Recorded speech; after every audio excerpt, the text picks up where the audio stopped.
The Kádár Regime, 1956 to 1989. It was the 6th of January 1978, and in the Hungarian Parliament building's Dome Hall, a special ceremony was underway. Cyrus Vance, US Secretary of State and personal envoy to President Jimmy Carter, was formally returning Hungary's 800-year-old Holy Crown. It came into the American military's possession during World War II, and since 1953 had sat alongside the US's gold reserves in Fort Knox. During the Cold War, Hungary, as a Soviet bloc country, was considered an adversary of the US. Consequently, the US government withheld the Holy Crown, the symbol of Hungarian sovereignty, to prevent it from falling into communist hands. However, President Carter broke with the stance of his predecessors and, in a gesture of goodwill, responded to Hungary's long-standing requests and returned it. So why did President Carter decide to return the Holy Crown to the Hungarians? Why did Western journalists refer to Kádár's Hungary as the happiest barracks, and call his system Goulash communism? And who was János Kádár? Was he a bloodthirsty dictator, a puppet of the Soviets, or a leader who served the interests of the Hungarian people? János Kádár. On November 7th, 1956, János Kádár rolled into Budapest aboard a Soviet tank. During the tumultuous 1956 revolution, he'd served in Imre Nagy's government. At first, Nagy's administration conceded to the revolution's demands, following days of fierce combat. However, succumbing to Soviet pressure, Kádár turned his back on the country and its cause, agreeing to head a puppet regime giving legitimacy to Soviet military intervention, and playing an active role in quelling the Hungarian Revolution. As a result, the bitter winter of 1956 to 57 saw him become the most despised figure in Hungary. 15 years passed, and people experienced firsthand that, under Kádár, there was less fear and coercion, and living conditions were somewhat better than in neighboring communist countries. Kádár emerged as favorite when compared to Rákosi, Romania's Ceausescu, East Germany's Ulbricht, or Bulgaria's Zivkov. The Western press reported that Kádár had become so popular that were there to be free elections, the people would have elected him. However, Kádár never dared test this. As with Hungary's communist neighbors, no free elections were held between 1947 and 1990. The dichotomy of Kádár's image can best be illustrated through the words of two Nobel laureate writers. The first, Colombia's Gabriel Garcia Marquez, then a young reporter, visited Hungary in the summer of 1957. He met Kádár, whose unassuming manner easily fooled those who didn't know him. Marquez wrote, "He gave the impression of a kind, homely man. It's quite astounding how naturally humble he is, how there's no hint of anything official about him. He seemed more like someone who goes to the zoo on Sundays and throws peanuts to the elephants." The other, Hungary's Imre Kertész, never met Kádár in person, but lived decades of his life under his rule. As such, his were vastly disparate conclusions from that of the famous Colombian. Kertész wrote, "It's a terrible exaggeration to speak of the happiest barracks and Goulash communism in connection with Hungary during the Kádár era. It was in fact a prison. János Kádár, the Communist Party General Secretary, who was seen as a father figure by many, was a treacherous mass murderer who ordered the execution of many even after 1956. This was the case both before and after the revolution. Under Rákosi, Kádár emerged as a leading party hardliner, serving as Minister of the Interior and playing a key role in orchestrating the regime's reign of terror. A characteristic party slogan of the day was, "The worker's fist, an iron fist, striking at those who resist. In this spirit, Kádár was an active participant in the persecution, arrest, torture, and sentencing of thousands of innocent people. He took part in the sham trial of his longtime comrade, László Reich, suffering nearly the same fate when, in 1951, his comrades had him arrested. Unlike Reich, however, he avoided execution. Instead, he received a life sentence but was released shortly after Stalin's death. Interestingly, he would later use his time in prison to his political advantage. Whilst he never discussed it openly, a carefully orchestrated whispering campaign of propaganda had the nation believing he'd been brutally tortured and had his nails removed. None of this was true, but such rumors conveniently portrayed him as a victim of Rákosi's regime. Kádár's terror. Although he played a key role in Rákosi's regime, Kádár gained true infamy in 1956. After he betrayed the revolution and sided with the Soviets, he also deceived Prime Minister Imre Nagy, who had sought refuge in the Yugoslav embassy. Kádár lured him out with promises of immunity, only to have him arrested, then executed 18 months later.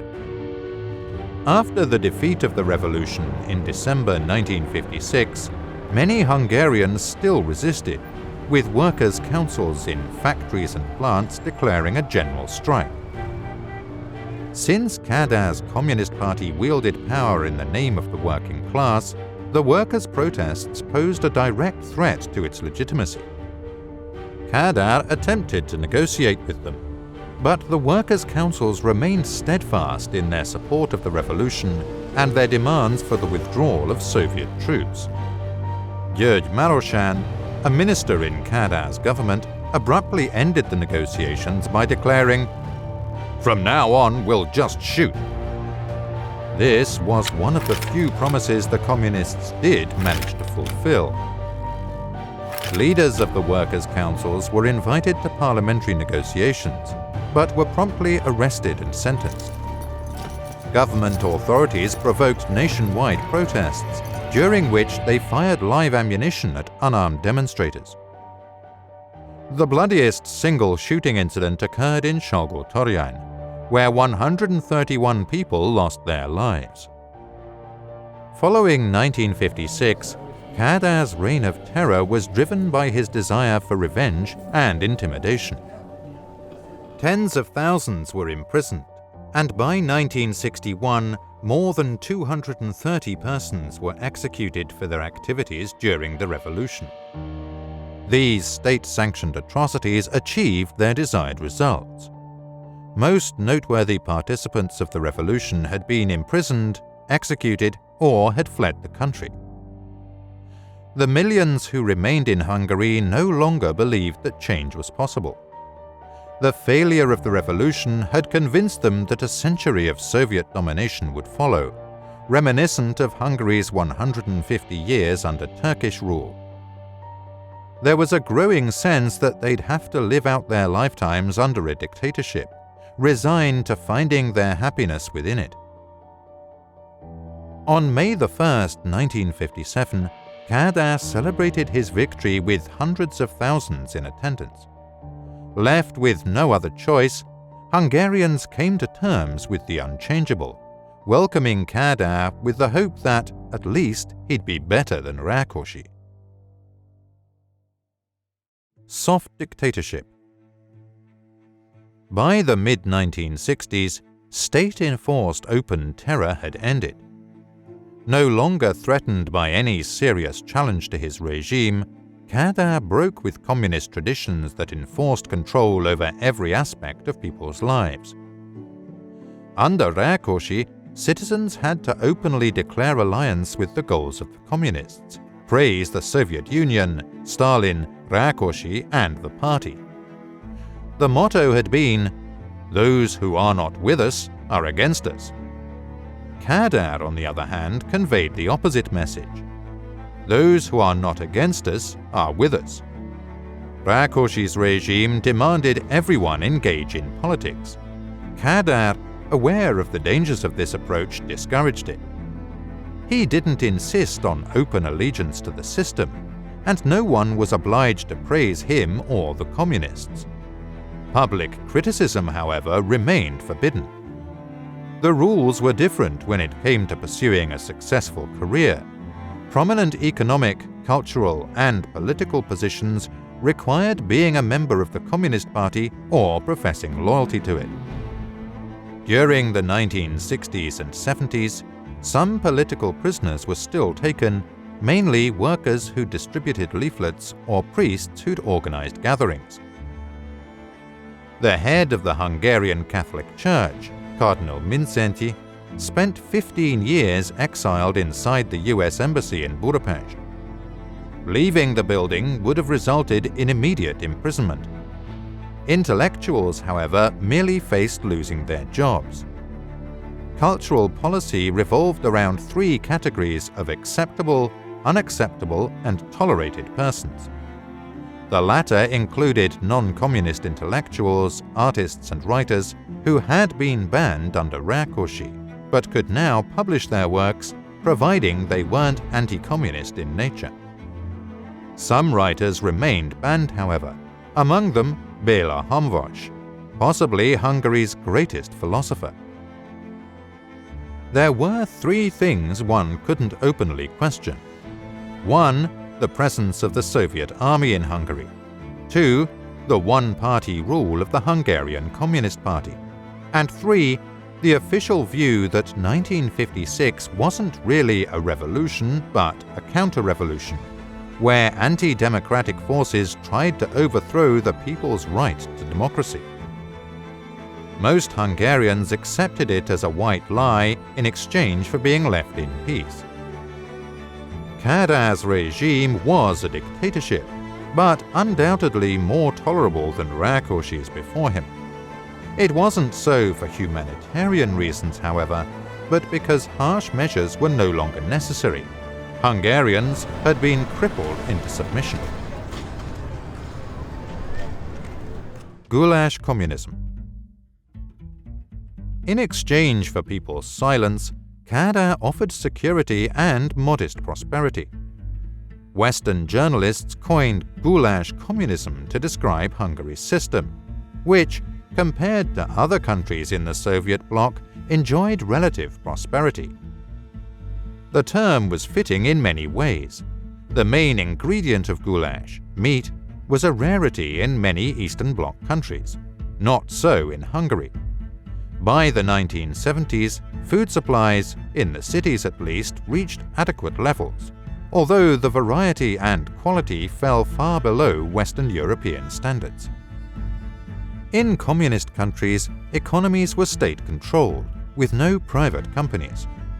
Central government regulated production, which often led to shortages. Hungary was no exception.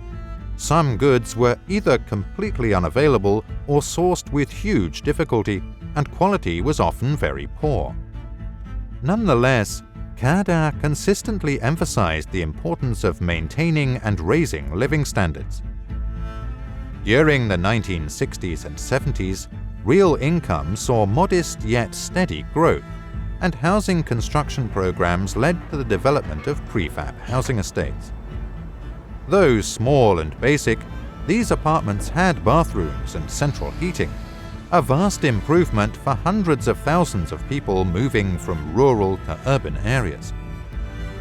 Household appliances and white goods such as washing machines, refrigerators, vacuum cleaners, and TVs also began to appear. Telephone availability saw Hungary lagging behind the rest of Europe, however. This was intentional. Fewer phones to tap meant lower costs for state security. It wasn't until the 70s that the middle class started buying private cars. Availability was limited, with payment demanded up front, followed by a waiting period of several years until the desired Trabant, Moskvich, Skoda, or Wartburg could be picked up at the state car dealership. However, continuous increases in living standards proved unsustainable under a socialist planned economy. Reluctantly, Kádár had to introduce small elements of a market economy in order to stimulate growth. In agriculture, for instance, cooperative farmers were allowed smaller plots of private land to produce goods for the market, and within industrial plants, profit-oriented small businesses were permitted. These proved merely a short-term quick fix. By the late 70s, the growth of real wages stalled, and inflation started with a vengeance. The price of 1 kilogram of white bread had remained stable for 20 years. But in 1979, alongside other essential goods, it began to rise. A humorous quip from the period has leaders asking Kádár if they should raise the price of meat to 50 or 60 forints. Kádár replied, "I don't care. Just make sure it's not 56. He knew that his regime's survival depended on people's living standards. So, by the 1980s, huge foreign loans were obtained, but these could not provide a lasting solution for economic renewal or a continued increase in living standards.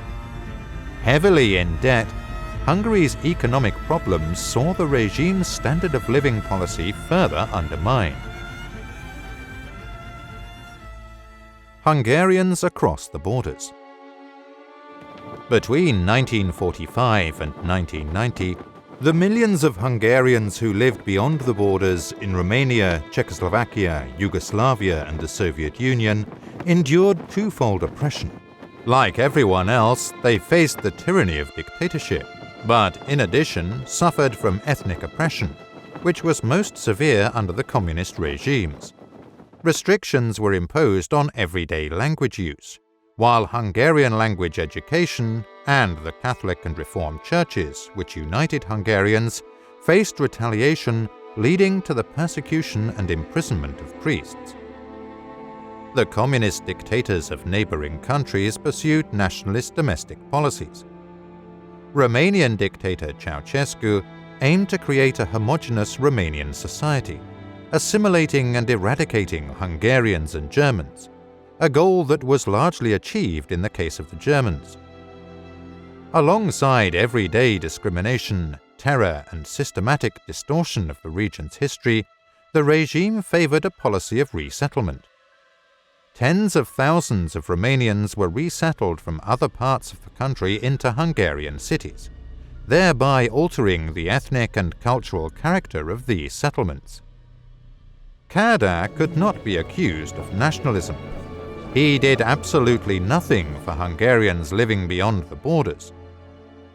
In official statements, he preached of unbreakable brotherly bonds between neighboring nations, whilst in Hungary's public discourse it was forbidden until the 1980s to even acknowledge that there were millions of Hungarians living beyond the country's borders.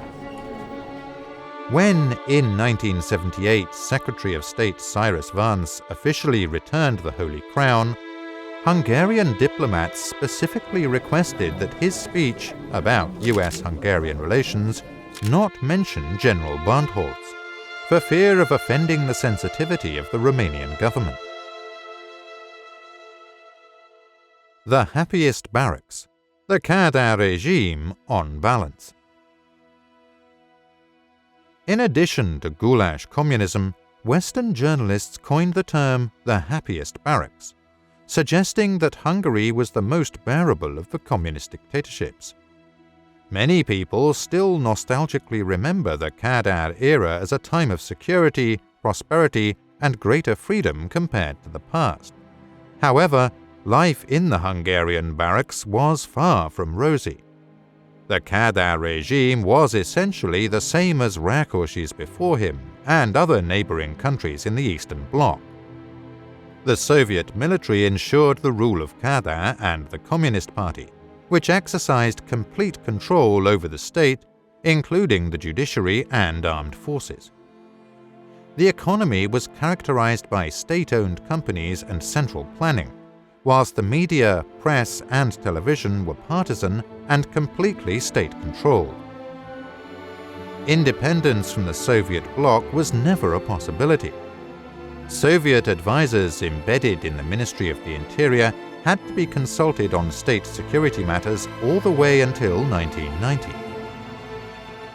In 1968, the Hungarian People's Army was forced to participate in the occupation of Czechoslovakia to prevent its process of democratization, while in 1984, Hungary had to boycott the 1984 Los Angeles Olympics under pressure from the Soviets. The 1970s saw improvements in economic performance, but Hungary still fell far behind other countries.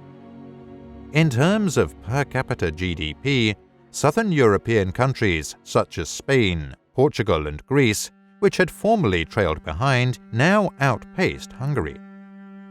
The disparity doubled when compared with neighboring Austria. Even more disheartening are factors around well-being, such as life expectancy at birth. In 1964, the life expectancy for Hungarian men was 67.5 years, concurrent with West Germany and above Austria.